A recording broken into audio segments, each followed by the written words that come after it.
मैं आचार्य प्रदीप आज आपके सामने। आज हम बात कर रहे हैं सरल उपायों की, जिससे हमारा जीवन यापन ठीक हो और हमारे सभी ग्रह ठीक हों, हमारे सभी नक्षत्र ठीक हों। अक्सर हम ये देखते हैं कि कुंडली का ना विश्लेषण कराएं तो हम ये देखते हैं कि ये ग्रह खराब है या वो ग्रह खराब है, उसके कुछ उपाय होते हैं।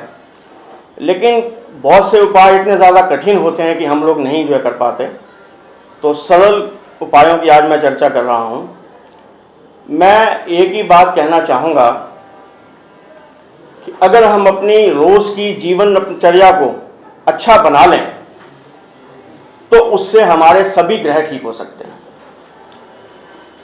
सुबह, क्योंकि बहुत सी ऐसी चीज़ें हैं जो हम आज के आधुनिक जीवन के अंदर जी रहे हैं और जो बहुत ही गलत है, और उससे हमारा आज का समाज जो है वो न गर्त की तरफ जा रहा है।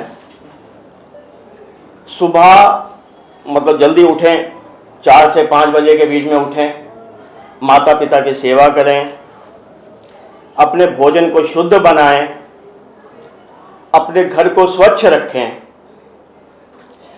घर के अंदर कलह कलेश अगर होता है तो लक्ष्मी वहाँ से दूर हो जाती है, हमारा शुक्र वहाँ से दूर हो जाता है। घर के अंदर झगड़ा होता है तो मंगल का हमारे सिर के ऊपर प्रकोप ज़्यादा हो जाता है। बच्चों को शिक्षा अगर उचित नहीं मिलती है तो हमारा बुद्ध खराब हो जाता है। अगर हम अपने गुरु की सेवा नहीं कर सकते हैं तो हमारा गुरु खराब हो जाता है, बृहस्पति खराब हो जाता है। अगर हमने अपने सेवकों को, अपने नीचे जो हमारे मातहत लोग जो काम करते हैं, अगर हम उनको उचित समय के ऊपर मूल्य नहीं देते हैं और उनका शोषण करते हैं तो हमारा शनि खराब हो जाता है। तो इस प्रकार से हम देखते हैं कि जीवन के जो उचित मूल्य हैं, अगर हम उन्हें अपनाएं तो सभी ग्रह ठीक हैं, हमें कहीं पर भी जाने की आवश्यकता नहीं है। तो मैं सिर्फ यही कहना चाहूँगा कि पता नहीं हम लोग कितने जन्मों से पैदा हो रहे हैं, एक जन्म, दूसरा जन्म, तीसरा जन्म। हम सोचते हैं कि सब कुछ अच्छा हो रहा है या हमारे ग्रह भी अच्छे हैं, सब कुछ बहुत अच्छा है, फिर भी हमारे जीवन में अच्छा नहीं होता है। तो वो सब क्या है? तो किसी पंडित जी के पास जाते हैं तो कहते हैं कि पंडित जी सब कुछ तो बहुत, ग्रह भी सब अच्छा है, सब कुछ बहुत बढ़िया चल रहा है, लेकिन फिर भी अच्छा नहीं हो रहा है। इसके पीछे क्या रीज़न हो सकता है, क्या कारण हो सकता है? तो कहते हैं कि हमारे पूर्व किसी जन्म का फल। तो पूर्व जन्म में कुछ अच्छा नहीं हुआ होगा, कुछ हमसे गलती हुई होगी, उसी वजह से इस जन्म में हमारे लिए अच्छा नहीं हो रहा है। और आप ये मान के चलें, अगर किसी के लिए आपने बुरा सोचा कल्पना में भी, तो आपका दंड निश्चित हो गया उसी समय। वो आपको कहां मिलेगा, कब मिलेगा? तो गीता में श्री कृष्ण कहते हैं कि वो मेरे ऊपर है, मैं कब दूंगा। तत्काल भी दे सकते हैं और जब उसका उचित समय आएगा तब भी दे सकते हैं।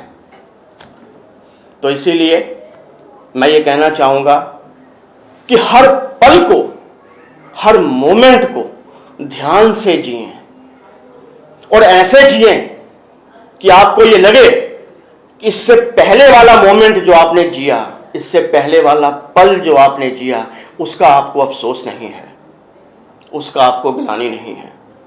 आप ऐसे जिएं कि जिससे हर मोमेंट को ये लगे कि नहीं, ये मान के लिए कि ये पल आपके जीवन का अंतिम पल है और इसी एक पल में आपने अपनी सारी चीजें पूरी कर लेनी है। सारी चीजें क्या?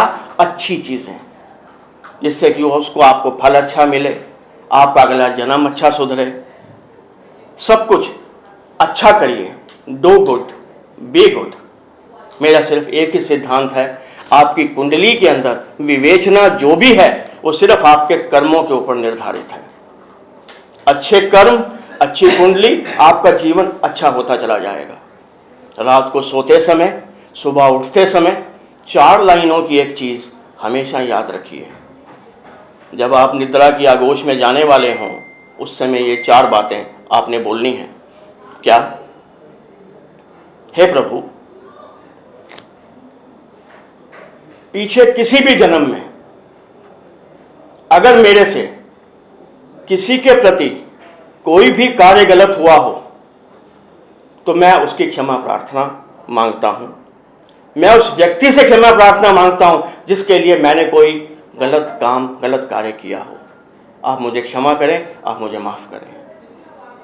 सुबह उठते समय बिस्तर पे बैठे हुए ये 4 लाइनें आपने जरूर बोलनी है। उसके बाद धरती माँ का स्पर्श करना है, माथे पे हाथ लगाना है। हे माँ, मैं अपना पांव तेरे ऊपर रख रहा हूं, तू मुझे शक्ति दे और मुझे इतनी शक्ति दे कि आज मेरे से कोई भी काम गलत ना हो, कोई भी त्रुटि मेरे से ना हो। जय श्री राधे।